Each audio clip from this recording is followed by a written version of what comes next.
All right, today we're jumping into a recent report that's making some pretty big claims. It's titled, Breaking: Trump Decides to Act on Iran. We're going to break down exactly what's being said here, piece by piece. So, right off the bat, the report sets the stage with this subtitle: Help is on the way. You can see this isn't just dry analysis. It's meant to grab you, to create a feeling of, well, of urgency and hope. It's framing everything that follows as a kind of rescue mission that's about to happen. Now, the absolute core of this report is the claim that former President Donald Trump has made a final decision about Iran. And they're not positioning this as a maybe or a rumor. Oh no, they're saying this is a done deal, a concrete decision to step in. The language they use is super confident, you know? They even call it wonderful news.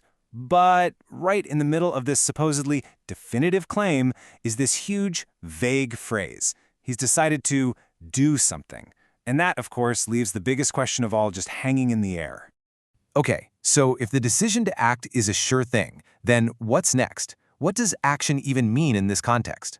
The report itself actually admits this is the big mystery it hasn't solved yet.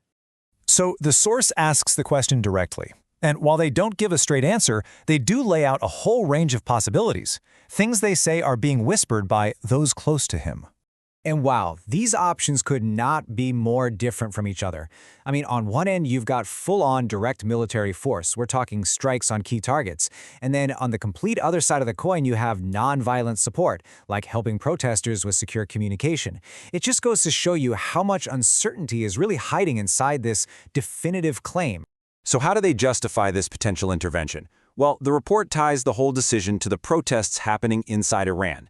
It's framed as a direct response to the sacrifices people are making on the ground, not just some political move from the outside. And this quote, this really gets to the emotional heart of their argument, doesn't it?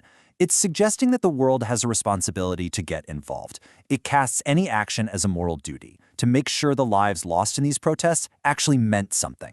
But the report doesn't just stick to the moral argument. It really zooms out, moving from supporting the Iranian people to protecting the entire world. And to do that, it makes a really specific and frankly dramatic claim about global security. It seems like the source knows that people around the world might be thinking, okay, but why should I care? So it tackles that question head on, and the answer they give is, well, it's massive in scope.